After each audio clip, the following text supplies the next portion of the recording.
Hi, I'm Deborah Birnbaum, and I'm here with Matt Neglia and Wilson Morales, two of our top scoring pundits, because we want to pick their brains on all the wisdom and the latest in what's happening in the crazy world of Oscar, Globe, and other award punditry. I don't know about you guys, but I am reeling from the actor award nominations this morning. How are you feeling? A couple of surprises, but we knew that Sinners and One Battle were going to get a bulk of the nominations. The question is who, and who doesn't benefit by not getting in because of these two films. And I think it's extended to our borders, clearly. Matt, what do you think? To quote Bong Joon-ho, once you overcome the 1-inch tall barrier of subtitles, you will be introduced to so many more amazing films out there. And I would hope that the SAG-AFTRA members recognize that someday, because there were a lot of great performances that were not recognized this morning, and it kind of broke my heart that they all happen to be international performances. What happened this year? They've done it in the past. Where did it break down this year? They've done it, but they've never fully committed to it. You have misses that are inexplicable, like a Sandra Hüller for Anatomy of a Fall, for example, but then you'll have Parasite winning the Ensemble Award. And that just goes to show you that that film was transcendent and so incredibly strong that it could overcome that. Even for something like Sentimental Value, though, which has Elle Fanning, Stellan Skarsgård, people who have been in projects that, many of the SAG-AFTRA voters and many actors in Hollywood have worked with, it kind of surprises me that even they couldn't break through. So I really just think it just comes down to most actors and voting members don't like to watch films with subtitles, and that's a shame, But hey, you know what? Golden Globes will probably make up for it, because they nominated these films, and we'll probably see that reflected, I imagine, possibly in the winners as well. When you think of Wagner, obviously with his film Secret Agent, it's a long film, and it's a matter of, does it keep your attention? I think, for a lot of these SAG voters, if they're not outside watching these movies in theaters and they're left to watching it on the screen, it's a question of whether or not it's keeping their attention. And, to some extent, as we all know, international films don't favor well, but I thought it would have been a difference considering we know who Stellan is, we know who Elle is. Renata and Engar are fairly new in terms of visibility. So if anybody would have lost out, it probably would have been those two as opposed to Stella and Elle, considering I don't remember if Elle got in last year from our, she did not. So then I thought they would have made up, but apparently not. So we just will have to see. Hopefully Wagner can do well at the Golden Globes and he's back in. I just would have thought that Sentimental Value had reached critical mass at a point. That Yeah. It's sort of point. It's like the film that you can't ignore. I understand that Right. it's international, but it's sort of a you can't miss it film. Yeah. I mean, it is. Those that are listening right now that have not seen it, watch it. It's great. But then besides those films, you also had films and actors like Adam Sandler and Jay Kelly, where Jay Kelly got nominated for a best film with the Critics' Choice, as well as Adam Sandler, but Adam Sandler missed out here. And so did, George Clooney and Billy Crudup. So it's, when you think of Sinners and One Battle, you say to yourself, okay, who of that cast was going to get what I call the coattail nomination? No one who's strong, but good enough to get in. And for Sinners, it was Wumi, and so we knew Tiana was favoring well, but Wumi, squeaked in there. She's been getting a lot of traction lately. And, Chase, I wasn't sure of as a lead, but seems she's been, catching all cylinders with with the major awards. So, again, getting over the shock of the international snubs, but are there positives? Like, the people from Sinners, are there other positives that surprised you? Kate Hudson. We talked about this last time, and I said, hey, you never know. She got the Golden Globe nomination. She's got a SAG nomination, and I think, who knows what happens on Sunday, because the Academy hasn't even started voting yet. If she wins on Sunday, she'll start surging to a point. Obviously, Renata didn't get in, so there's still a slot. Cynthia Erivo did not get in, which we thought was going to happen. But she's surging.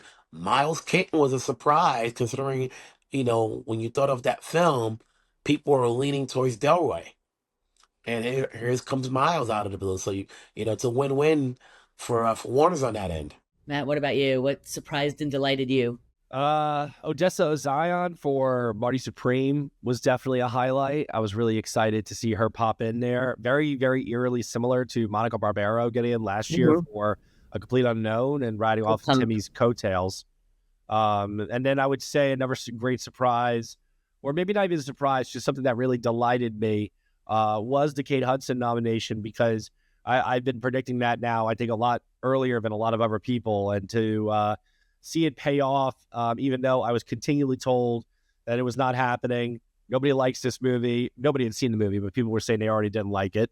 And people really do love the movie, and the movie is doing fairly well with audiences at the box office. So I'm not surprised to see her show up there, but I am delighted. Although I will eat crow on Jay Kelly.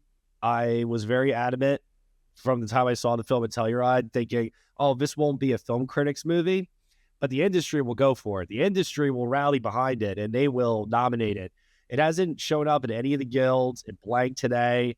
I'm at a point now where I have no other choice, no pun intended, but to finally give up on that film. And, it's very clear that Netflix is putting everything behind Frankenstein, as they should. That film has amassed huge swaths of love. And Train Dreams. I would love to see Train Dreams, even though it didn't show up today.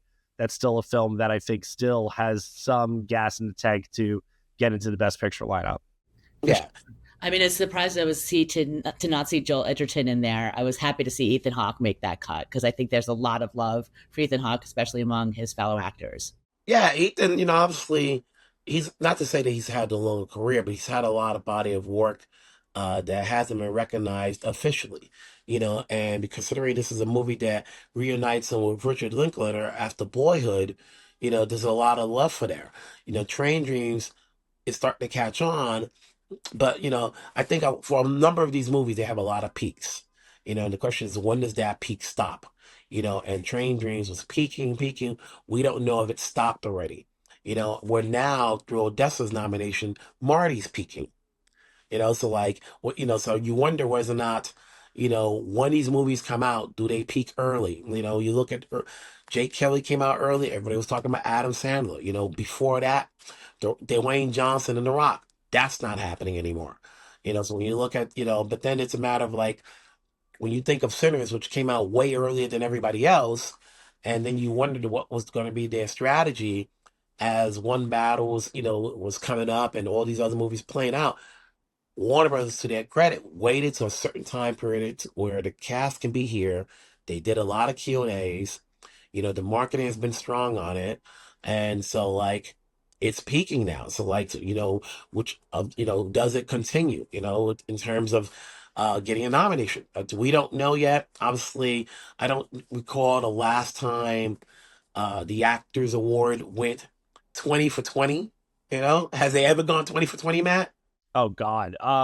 Not, you know what? I don't think so. I'm going to go with no. That sounds way too implausible to me, but you know what? If there is a year and I'm blanking right now and forgetting, it wouldn't surprise me if it happened once, but I'm going to go with no on this one. Yeah, because there's a sort of safe call. Yeah, it's like, there's always going to be like, okay, they got in now, but will they carry it out? And obviously, Miles is not up for a Golden Globe, and some of, Odessa's not up for a Golden Globe, so it's going to be a weird scenario if somebody wins a Golden Globe that didn't get a SAG nomination, but it could help them up down the road if they give an incredible speech. Yep. So let's talk about that. So you both at the Critics' Choice. We had some great winners there, some great speeches there. We're now coming off the Actor Award nominations. What are you looking to see at the Globes this weekend? Let's start with Best Picture Drama. Who's taking Best Drama? I think it's going to be Sinners. I think it will be Sinners. Looking in that categories, they seem to be the stronger one. Yes, I concur. Although it wouldn't surprise me if the new Golden Globes, being as international as they are, if they decided to be very different and go for something that a lot of people are not expecting, such as The Secret Agent. That would be interesting. All right, let's go to drama actress. We saw Jessie give a great speech. I think that was a great example of like a speech owning a moment at the Critics' Choice Awards. That certainly helped her campaign, in my point of view. Do you think it gets her the Globe? Yeah, I don't see anybody in that category beating her. Jessie's always been the front runner for so long. Once people saw that film, Telluride, Toronto, it was, I wouldn't say it's game over, but yes, in that particular category, drama, yes. Yeah, I agree. I think her competition was always Rose Byrne, and when Rose didn't win with CCA directly against her, even now, if Rose wins her separate category, which I'm predicting her to for comedy musical, she still hasn't beat Buckley head on, and I'm not expecting that then to repeat anywhere else. I think Buckley will just then continue to win with BAFTA, SAG, or actor now, as we're calling it. So yeah, Buckley, I think, got over the biggest hurdle she needed to overcome, which was the CCA. And so Globe is just another stop. For sure. All right, let's move on to drama actor. Okay, drama actor. I think this will be Wagner Moura for The Secret Agent. Redemption? Yeah, I mean, it's interesting because if you think about it from the standpoint of, oh, this is what the old, Hollywood Foreign Press Association would have done, there's so many different possibilities here. But I think this new voting body feels very, like they went for Secret Agent very hard, putting it in their Best Picture drama category. So I would be kind of shocked to see anyone other than Wagner take this. Yeah. I think, from what I'm told, there's a large membership that's from his home country. That if you can't win this one from when you have members from your own country in the group, it's not going to happen. So, you need this one. Not to say that he's like, you know what you got to do. But in this category, yes, if it's not him, if Michael B. Jordan wins, then, it starts to look good for him. I think everybody needs a boost on this particular one. Him more so than anybody else, because I think, we look at today, he didn't get the nomination. And, we think there's like 4 locks, and the question is, who's going to get that 5th slot? Is it going to be him, Ethan, or Joe Egerton? And I think a win for Wagner would solidify him, hopefully. If he gives a good speech. I'm going to keep going back to the good speech. We love a good Well, yeah, we saw what it did for Demi. We saw what it did for Demi. Good speech makes. As I just keep saying, you're an actor. This is your job. Please don't come up there with a crumpled piece of paper. You can memorize a 30-second. I always find that weird. It's like, you guys do this for a living. You do this for a living. You guys do this for a living. And, now granted, you don't want to seem like you knew you're going to win and your speech is so perfect. Like you didn't think like you knew you were going to win, so you know what you have to say in those 45 seconds. Jessie Buckley just showed us how to do it. You can do it. Thank you. I don't know if they can do it in 30 seconds, but yes. You can do it in 45, but anyway, you can get it done. Anyway, my public service announcement is over. Thank you. Okay. All right. Comedy. Is it one battle or bust? Yeah, one battle's taking it. Yeah. At this point, they've won everything in sight. So like, if you can't win a Golden Globe, you're like, uh-oh, iceberg right ahead. We don't know. Yeah, something would definitely have to be muddy in the waters. Like something would have to be catastrophically wrong for one battle to lose at this point. I like, and given that its main competition is in the drama category, like we said with Sinners, yeah, like to even quote like Marty Supreme, that thought doesn't even enter my consciousness. The idea of one battle losing here. But hey, you don't know. This is the Globes. I can see Marty Supreme coming out of nowhere, surprising people. But Josh Safdie missed a director nomination with them. They didn't nominate Odessa or Gwyneth. I highly doubt that. All right, so let's move on to comedy actress. Rose Byrne. Yeah, Rose Byrne. It's like, it's a wave that has not come down yet. Although, do you think Kate Hudson here? You're going to make your Kate Hudson case? No. I was going to say, do you think they might want to make a statement and do Chase Infinity? Elevate a star and anoint somebody. You know what I mean? And maybe because they're just so one battle. They usually do that with the TV. I don't know about the film. That would be a shocker. They usually anoint.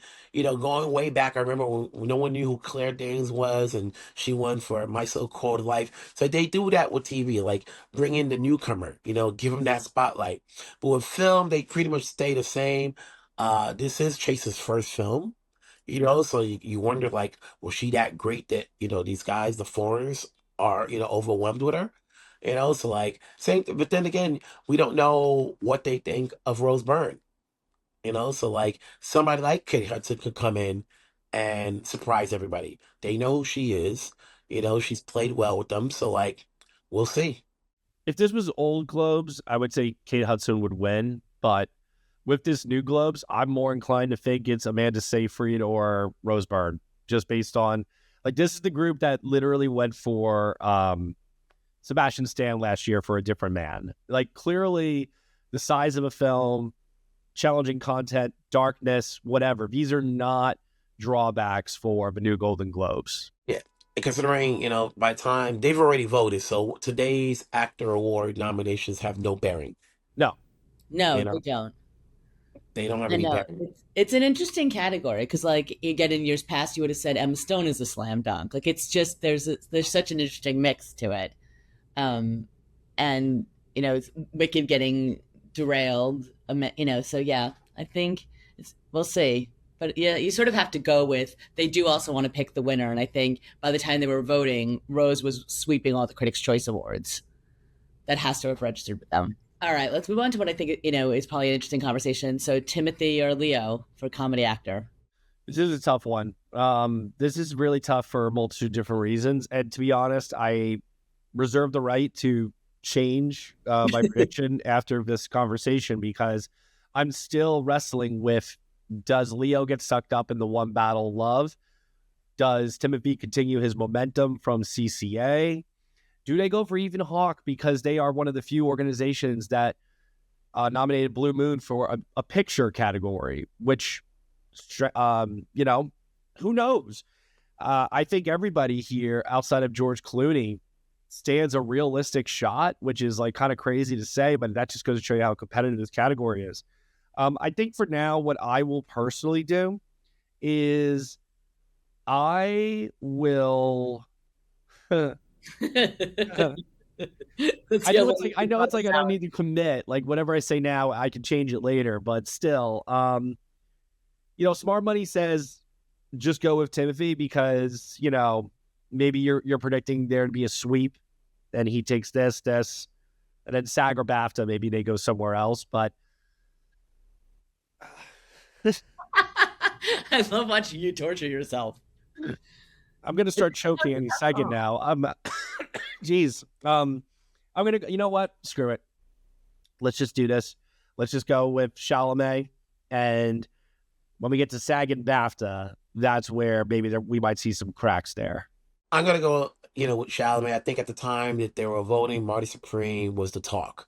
The marketing, everybody was talking about it, and it played well.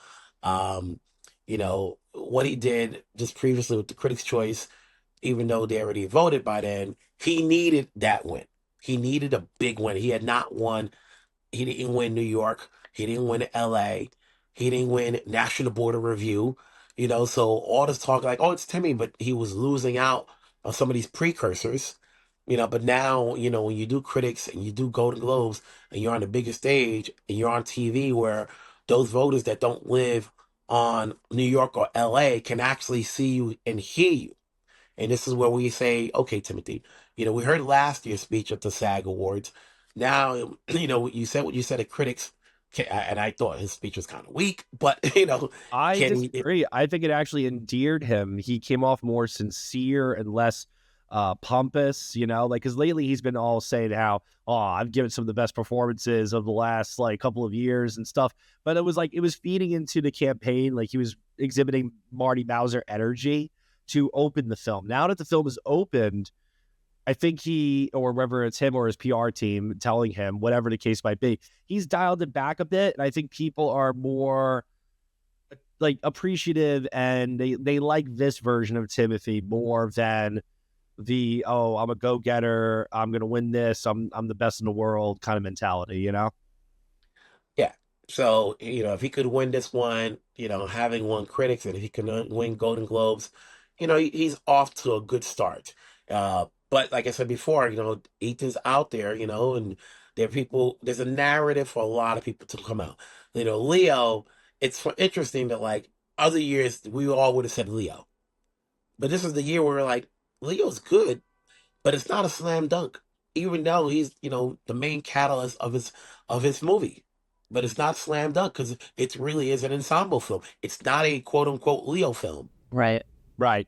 So while I have you looking ahead to the Oscars, who's your pick? Or do you think is it still too close to call? I would have said, if Ethan Hawke had won at Critics' Choice, I would have said Hawke is going to win the Oscar, because then that would have told me, okay, if he wins here, then he's going to win next week at Globe, and then at that point, he's going to just sweep. He'll take SAG, he'll take BAFTA, and even if the film is not nominated for Best Picture, he would win.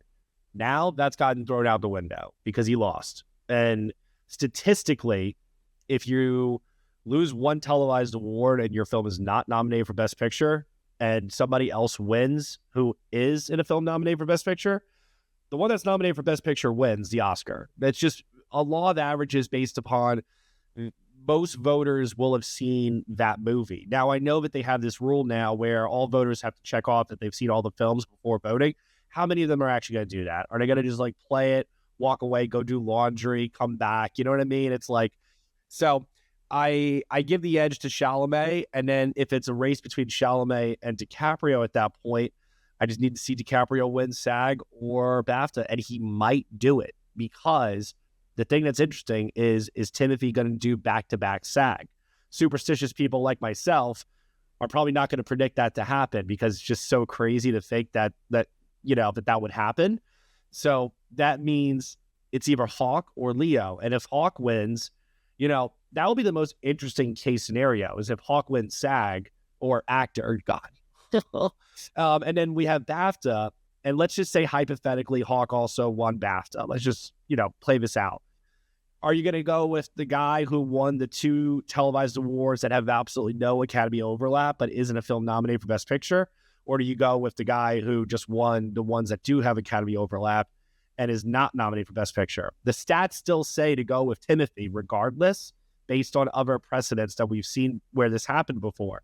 But then if Leo just wins even just one of those, SAG, actor, or BAFTA, then at that point you've got a real race between him and Timothy, and you got to make a call at that point. Like, Wilson, what would you do if it came down to Timothy and Leo? I'm saying let's discount Michael B. Jordan. Well, what is he going to win? Huh? What's he going to win?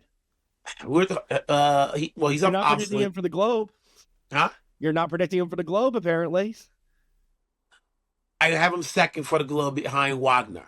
Second's not a win. I know second's not a win. But interesting today, on social media, there was all this talk about how Michael got snubbed over Timothy, and it all depends on who's, making their argument and so forth. And they're making the argument like, oh, when have you ever seen somebody play 2 performances on the same screen, that's gotten this much attention, and so we don't know how it's going to play out. We're looking at Timothy. Obviously, if, we're talking about Ethan because of his total package. If it was just about the performance, I don't think Ethan would be in the conversation. I think Ethan's in the conversation because of the years that we've known his work. And the same as opposed to, like, I think Timmy's in the conversation because the performance is bigger as opposed to the body of work that Timothy has done. But is Oscar going to recognize that, and they're going to give it again to someone so young? That's the thing. And if not enough people have watched Blue Moon, and Leo's right there, then as that veteran who, for a movie that's going to sweep, for a movie that's going to do really well. Exactly, like a film that is going to win Best Picture at this point in time. So this is a very. I honestly think that by the time, talk to me again in 2 or 3 weeks time, I might tell you. Yeah, I was going to say I'm coming back. And I might say then smart money is on Leo because the film is just so strong, But today I say Chalamet. All right. Wilson, your call today, Oscar? Today Chalamet. Okay. I'm moving us on. Just saying, today we're saying Chalamet. You All right. literally asked the hardest category, so I mean, No, that's I know. I derailed us, but it's just because there's a lot of conversation today because of the Oscar curse question and all of that. But it's just it's a tough call. And again, like the actor nominations are rolling around in everyone's head. Supporting actress for Globes. I know. Here's a swing. We saw Amy Madigan win a Critics' Choice. Great win for her. Great speech, great moment, lots of momentum, career achievement. Does that work for her at the Globes? I think this is where we see a change here. I do think between Inga for Sentimental or Tiana Taylor for One Battle, I think it's going to be one of them. And today, I'm going to say Tiana Taylor. Yeah, I was going to say Tiana Taylor. I think, Inga is strong. Tiana has the momentum. Amy is the vet vote, but that doesn't play out with the Globes. Not always. She's the one thing for that film, Weapons.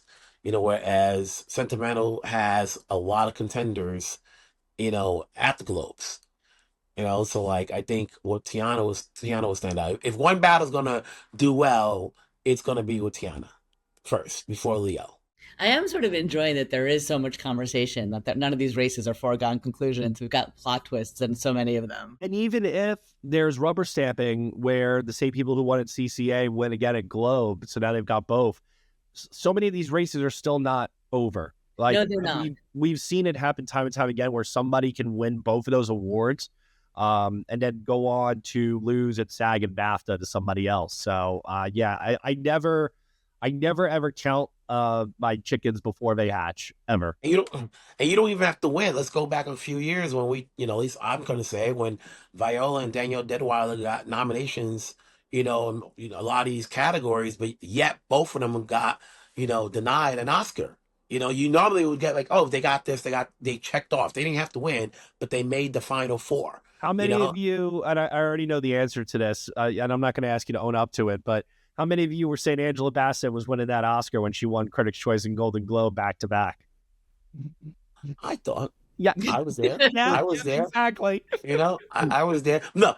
When Jamie Lee Curtis, and I tell the story all the time, when Jamie Lee Curtis won SAG, and the first thing she said was she's thinking of her parents. Yeah. I got 3 phone calls. One of my friends goes, I just remembered who her parents were. Yeah. Angela's not winning.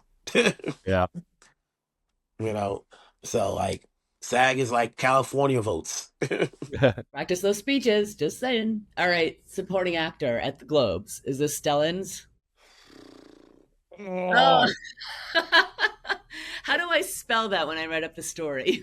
I'm really upset. I'm genuinely really upset that he missed a SAG. The actor. This is a crime. It's a crime. Yeah. I was always maintaining that Stellan would likely win either BAFTA or the actor, and then would go on to win the Oscar. Now that has been thrown completely in doubt at this point because Jacob Elordi surprised at CCA, which wasn't that much of a surprise when you consider the voter makeup of CCA. I think Elordi is very popular with that group. And frankly, you think that the One Battle guys split the votes in a certain way too? I was going to say, yeah, I think that given that Golden Globes voter size is roughly the same as Critics' Choice, we might see a similar thing happen here. And what I'm thinking is going to happen now, oh my God, this is so hard. I have like pain in my body just thinking about it. I really think that Elordi stands a better chance to win at SAG than he does to repeat at Globe. But if he does repeat at Globe, my gut instinct tells me he's then going to just repeat at SAG. And, who knows at that point if he goes all the way. He very might. But I think Golden Globe will give us a different outcome. I think it is either Benicio or Stellan because what Sensei represents in One Battle After Another, especially for foreign journalists. I think that there is definitely not only an identification aspect to seeing this guy as a character that people just want to root for, people recognize, and people very much adore, and in a film that they love. But they love sentimental value too. That movie got a lot of nominations from the Globes and did really well. And Stellan is at a point in his career where I don't know how many times he'll be invited back again in the future, God willing, many times. But, you get the sense that this is a now or never situation with Stellan, who's never had this level of industry recognition before for anything he did outside of Chernobyl. And even that, he didn't go on to win the Emmy.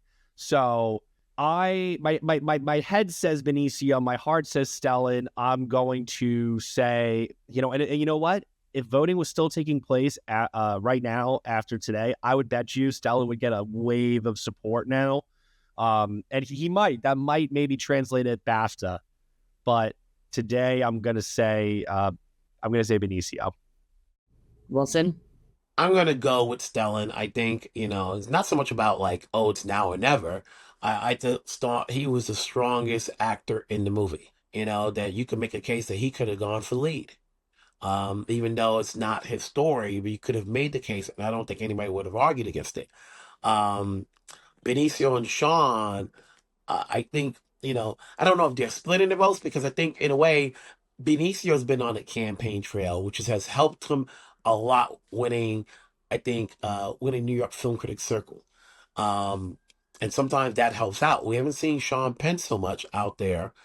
Sometimes it's not always about the performances. You've had great performances, but if you're not out there telling the people like, hey, as we say, kissing babies, you lose some points. So, but if they're both in it, and they have their fans, they're going to split it where Stellan comes up. Jacob, he's kind of new, and, to Matt's credit, he said, oh, Cisse tends to favor him. I don't know if that will, play out at Globes. It will be a surprise, that if he wins Globes and he having won CCA, all of a sudden, he'll start ranking up one or two, and then, but I think sentimental, if they're gonna win something with all those nominations that they got for the actors, Stellan would be the strongest one. But for now, I'm sticking with him. Although I think Benicio, is starting to move up. You know what? I'm going to switch back to Stellan only because just listening to you lay it out like that, and he is my hard choice. So I want to do it, and you're just giving me reason to want to do it. So and it's the foreign voters. If you go, they can't have all winners not be. It's like you got Wagner, you got Inga, you got Stellan. It's like, come on, folks. You got to get sentimental. There you go. All right, director, PTA. PTA all the way. Yeah, I think. Oh my gosh, Wilson. Yeah, it is PTA. It's kind of funny. When I first heard that, like, and I didn't pay attention. Obviously, Matt, this is what you do. When they were like, "Oh, he's been nominated 11 times. He has yet to win." You start playing that marketing. You're not playing how good he is. You're kind of putting everything he's done before. And this is like, okay, we're rolling out the red carpet. The way they did it, he's got a fabulous film, so notwithstanding. But the way they did Chris Nolan, like, okay, if you ain't winning for Oppenheimer, you're never going to win. You know what I'm saying? So I think with PTA, this is it. If it wasn't PTA, if he wasn't in the race, Ryan Coogler would have a strong case. But I always think, say, like, the narrative is such an important part of the campaign too. Yes, the narrative is huge. That narrative. That is that narrative. Can't beat it. I think if Ryan was a multi-former nominee and director, and he was 20 years older, veteran who's made just as many great movies as PTA has made, you know what I mean? I think then there would be that same case being made for him at that time. But what I think what most people are doing subconsciously is they're saying, man, this guy's, still in his 30s. Look what he's done so far. Think of all the other great things he's going to do. And he still will likely win an Oscar for screenplay. And the film will also get recognized with other awards, I'm sure. And I think a lot of people that's what they always do. I think a lot of people have kind of like made peace with themselves of, we're giving this film its due, we're giving its director its due somewhere, and we're just splitting things up the way that they feel that they should. You know what I mean? The Spike Lee effect. We ain't giving you director, but we'll give you screenplay.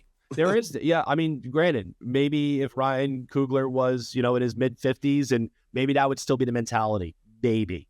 It really depends on the year and who your competition is a lot of times. And that's the thing, is that even the most passionate Ryan Coogler fans that I speak to, it's like when the guy he's going up against is PTA, they tend to they have the same reaction you did, Wilson, where it's like, I get it, like, because PTA is so beloved and he's made so many movies that are masterpieces, and people, like I said, how many nominations has this guy had? He has not won a single Oscar.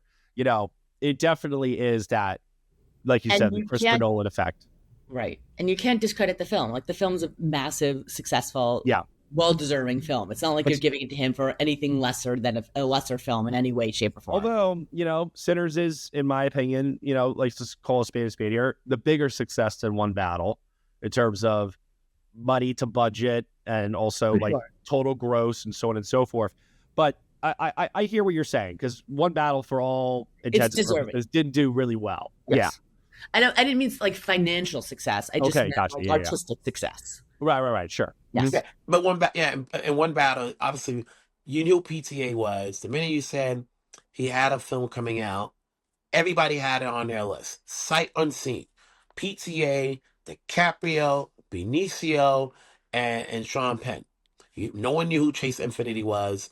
Regina Hall had not had films of that caliber. And Tiana Taylor, no one really know out if you had not seen 1001. So good. So you look, but when you say Benicio, Penn, and all Oscar winners, basically, you're like, okay, you already have it as your top film. Yep. They just got to deliver. He delivered. I want to move on to screenplay, just because I think CCA kind of surprised everybody. I think the WGA nominations, or at least what's on the ballot, the stories that we saw yesterday about what is and is not eligible, threw some surprises in there too. So anyway, what do we think is going to happen at the Globes? What do you think is going to win screenplay? You want to go first, Wilson? I have an answer. I don't think that you do. I'd like to think Ryan, but Marty Supreme. Oh, you're going to go with Marty? Okay. I think Marty Supreme can come out of there. If Ryan does not win, I think the smart bet could be Marty, especially when you start thinking about like when they had to vote and what was rising. Sometimes you think about like, oh, they're voting, there are those members that wait to the last minute, and they see what's around. They don't have their minds made up, and they're seeing what's trending at that time. So I think it could be Marty. And again, it's adapted and original together, so we've got a little bit of a melange. I'm predicting an Anatomy of a Fall repeat. I think Jafar Panahi for It Was Just an Accident. Bold choice. Yeah. And then that's a good segue to talk about non-English film. So are you going, It Was Just an Accident there too? Sentimental Value does have more nominations. It does make more sense maybe to go with that. And Secret Agent, that CCA win was a huge surprise. I do think that is also a threat to possibly win here as well. So I think that is what I'm going to do, is especially after that CCA win. I would never have thought that CCA would pick Secret Agent. I thought they would have done Accident or No Other Choice before they did Secret Agent. And I had already had a feeling that Secret Agent was stronger with Globes than it was with CCA anyway, based on the nominations. And as Wilson said earlier, a lot of Brazilian voters over in the Golden Globes. So I am going to go with the Secret Agent winning international film, even though I have Panahi winning screenplay. I'm going to go with Secret Agent. It's almost like BAFTA. Like, okay, it'd be hard for them not to vote for their own country person. So it's sort of like, I think it would go with the Secret Agent. If, and it would boost Wagner, if he wins and the Secret Agent wins. Because then it especially, when does the Oscar voting begin? The Oscar voting? Yeah. The 12th? Yeah, until the 16th. Yeah. So this coming Sunday, obviously, whoever gets on that podium is going to determine, okay, either your team says you're top 3, or if you're like anywhere between 5 and 7, but you win at the Globes, your speech better be a 10 to get you in there. Looking ahead to Oscar voting, give me one category that's worrying you or you're obsessing about the most. Every year, it is the category that I'm very afraid that I will not go over 5 in, but like 1 or 2 out of 5, and that's documentary feature. I always get so petrified because there are just so there. Not only there's so many like good films in there, you could compose a lineup and they would all make sense. But beyond that, the documentary branch just has shown us repeatedly, time and time again, they are not afraid to overlook the front runner, the popular film that everybody seems to love. So if your lineup has The Perfect Neighbor because you're like, well, it's winning the most prizes, it's clearly the most beloved, maybe think again. But then again, maybe it does make it in and it goes on to win the whole category. And it's like, you just don't know. And I think anybody who says they've got the doc branch figured out and can accurately go 5 for 5 in the category, you don't know. It's just pure luck at that point. And like I said, pure luck could then come and bite you in the ass and you might go 1 for 5 in the category. Yeah, documentaries are always tough in terms of like you know there are those films that won the precursor at other doc awards, but yet get no nominations. You know, we've seen the Michael J. Fox get snubbed. No, Yep. You know, we've seen got a Apollo celebrity, 13. forget it. If you got a star in it, it's not getting nominated. It's the only thing. Or was it Apollo 13? What you call it? No. Apollo 11. Apollo 11 got snubbed, and you know they were winning everything that particular year. You know, so it's like, okay, does The Perfect Neighbor get it? Sometimes you don't want to win. You don't want to win if you want to get nominated. Yeah, I think the category for me would be song. I think, you know. Oh, that's another one. Yeah. Mm-hmm. You know, because everybody's talking about this film or that film could get true songs in, you know, and then there's the case of Diane Warren. She's got a slot. You know what I'm saying? So, like, if she gets in, Baby Moms will say, when she gets in. When she gets in. She's getting in. When she gets in, you know, that's other slots is the Diane Warren slot and 4 others. It's like she'll get in, but she's not going to win because no one knows that song. You know, it's part of a documentary about her. You know? You know, so like, yes, you know, so it's like, as opposed to, okay, K-pop, we know K-pop is in, that's a guarantee. Yeah. So it's sort of like, if you go K-pop with that theory. Sinners and Diane Warren. Well, K-pop and Diane Warren, we know Sinners is going to get one. So yeah, so that leaves it up to 2. And, you know, is Wicked still trending to the point where they get a song? I was going to ask you, I have a feeling both songs could theoretically mess. You know, it's like you know, both songs could miss, and then which would make room for Train Dreams, mm-hmm. you know, to get in, and then the last slot could be another Sinners song. It could be that. I'm currently going with, because normally the branch will go for a documentary that has a song. They're campaigning Sarah Bareilles very hard for "Come See Me in the Good Light," which is a doc that I'm not expecting to be nominated for documentary feature, but I think could show up in that category.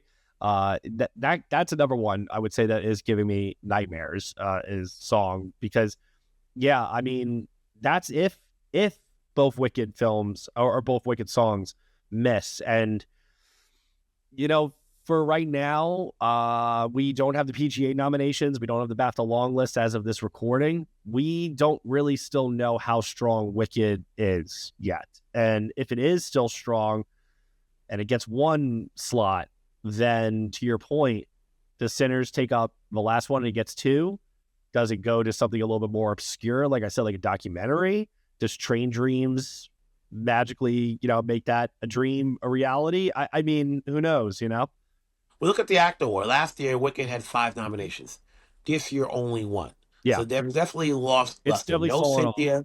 Yeah. You know, no Jonathan. So, like, and that's very telling when, you know, people are writing those articles about the snubs. Like, okay, is Wicked done? You know, Ariana is the only one holding the Atlas. Yeah. You know, it's like, you know, she's the only one left. All right. Well, thank you both. I really appreciate it. We'll see how we all did when the Globes air this weekend, and I'll get you back together in a couple weeks as promised so we can predict the Oscars. Thank you both. Take care.